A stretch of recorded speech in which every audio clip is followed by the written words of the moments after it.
Week 8, Dana White's Contender Series, the third and final week. Let's eat. Let's make it quick. Not here to waste your time this week. We got 5 fights like we always do. And we're going to be alive, ready to go this week. Keep the momentum moving forward after UFC Perth. We were able to be very profitable on Tuesday night. Not easy to be profitable. Let's start off with the first fight of the night, where I think we can be very profitable on this fight. But let me tell you, I don't know the odds. It's Sunday right now. Odds probably drop as soon as this video is out. So once odds drop, I'm probably making some bets depending on how the bookies price this fight and some other fights. This is one of my most confident fights for week 8. We got Rashid, Vagabov stepping in here, probably as a favorite, a wide favorite. And it's not going to be a fighter that I'm going to bet against. Paulo de Silva has fought pretty low-level competition, and he does not train with the better training partners. I pulled up both these fighters on Instagram, and Vagabov is training with Justin Gaethje, Dan Iggy, with some other big names, Manel Kopp. I think he's ready to go for this fight. He's seasoned, ready for the UFC. He's going to make an impact at 125. Both fighters have speed, but I think Vagabov has more power and a higher ceiling inside of this octagon. He has 2 losses already. He suffered defeat before, both losses by a decision. Actually, one fight was a submission round 1, 2021. He's won every single fight since, and his last 4 fights, he won by a submission, rear naked choke, guillotine choke, arm triangle choke, 3 of them in round 1. Quick finisher. His manager is Ali Abdulaziz, however you say his name. He has a good management, trained with Justin Gaethje, like I said, Dan Iggy, Manel Kopp, not a fighter I'm looking to bet against, pick against on week 8, and I think he is my most confident pick this week. Let's see what the bookies price this one at. The next one, Kurtis Campbell, 7-0 undefeated, Pink Panther from England, is explosive. 8-1 amateur record there as well on the regional scene, smoking his opponents. This guy has a high finishing rate, and he has a high chance to finish this fight inside the distance, fighting Demba, Seck, who might get decked in this fight, honestly. He has to be very defensively sound versus a guy like the Pink Panther, who's going to look for the finish at all times in this fight, who has a good cardio. Demba Seck, not really sure if he has a great cardio. He is a first-round finisher, a lot of knockouts early in the fight.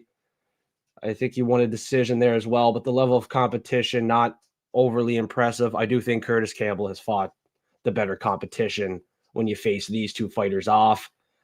Seck has 2 losses as well early on in his career, but looking at the recent fights for him, he beat guys 1-4, 4-2, a 2-2 split decision win.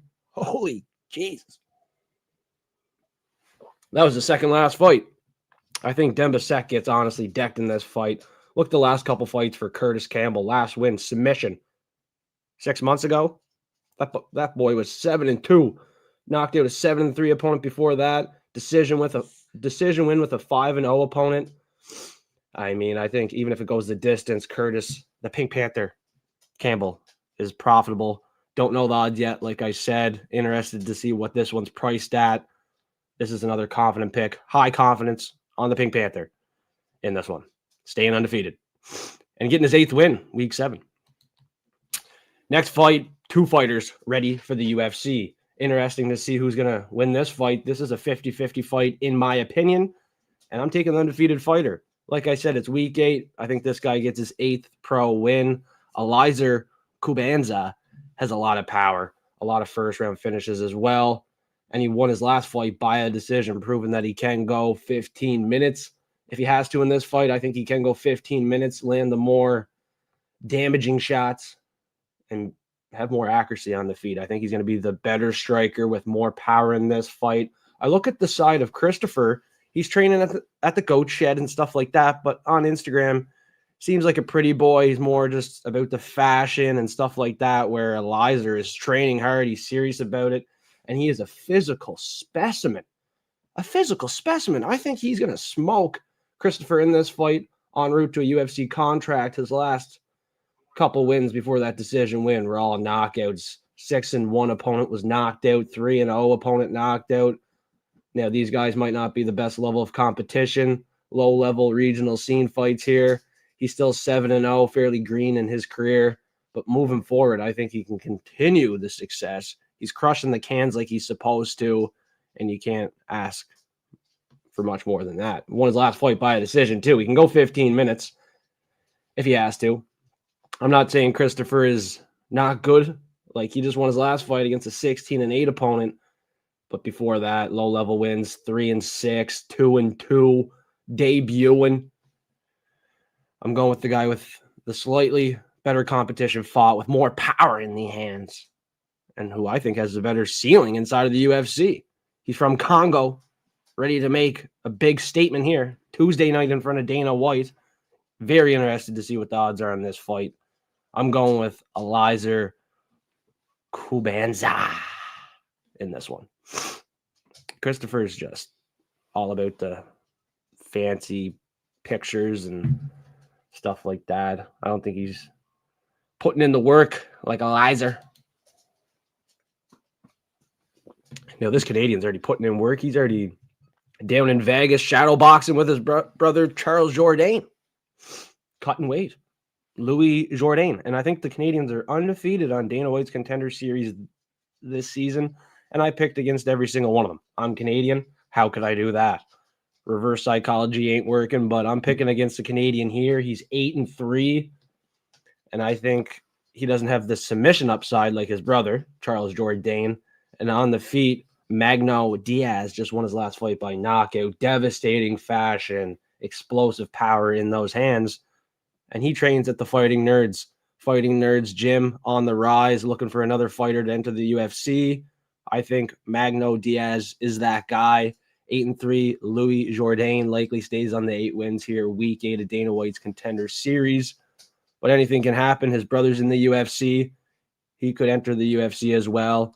He has not fought terrible competition, but he has 3 losses.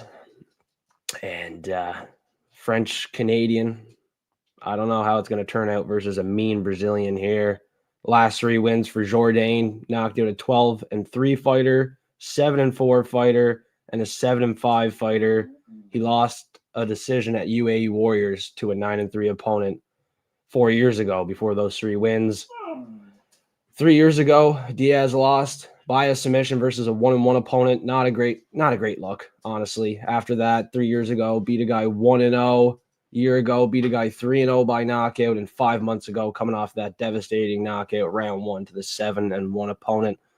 Jourdain probably fought the better competition, but Tuesday night in front of Dana White, I'm taking the Brazilian. Fighting Nerds once again. And I don't know how I'm doing that because they failed us the last couple weeks. Rufy, Jean Silva. It's tough to trust the gym right now, but I'm going to do it because Canada is due for the loss. Undefeated this season at Dana White's Contender Series. They're due for a loss. He already has 3 of them. Now, Vitor Costa, 8-1. Looks like a promising pick versus Damian Pinas. Pinas? Yeah. Maybe not that promising. This guy's going to get hard. He's going to hit hard. Damian. And I think he wins this fight. He did not beat a guy 45-5 in his last fight. That is a spelling mistake. That's an error on the content there. But he's fought some low-level competition. Both these guys fought some pretty low-level competition when you look at it. But it's Tuesday night. Dana White's there. They're going to stand and bang center of the octagon. Last 3 wins for Damian were knockout wins. Knocked out a guy 7-3 a year ago, 11-3 a year and 2 months ago. His most recent win was a 4-5 knockout win. The opponent was 4-5. So not a great performance in his last fight. Well, a good performance in his last fight. Not the highest caliber fighter. But he did what he was supposed to do. Vitor Costa beat a guy 4-3. All right, he did what he was supposed to do. Before that, knocked out a guy 15-4 submitted a guy 9-4. The level of competition, kind of green. Dana White's there. I think someone gets the finish here. I'm going with another fighter from the African region who's going to look for a contract with more heart and determination on a Tuesday night. That's all I'm relying on in this kind of fight. This is a medium confidence pick, low confidence pick. Both guys fought very low level competition in their last couple fights. Still green in their careers, under 10 fights for both these fighters. So like I said, anything can happen on a Tuesday night in front of Dana White. Pick your spots wisely. At the start of the show, I had a couple spots I really liked. At the end of the show, not overly confident in the last two picks. First three picks, more dialed in on those ones. Let's try to dominate these bookies this week. There's only 3 more weeks to do it. So after this, there's 2 more live streams to stay forecasted and listen to. We got Dana White Contender Series Week 9, Week 10 coming right up. And later this week, Tuesday, 8 p.m. Eastern time, I'm going live to do the full card prediction show for UFC 320. 2 title fights. Stay forecasted. Like the video. Comment below. I really appreciate that. We're going to keep that momentum moving forward here this week, this month. October is coming right up, and everything's about to get real spooky. Real spooky.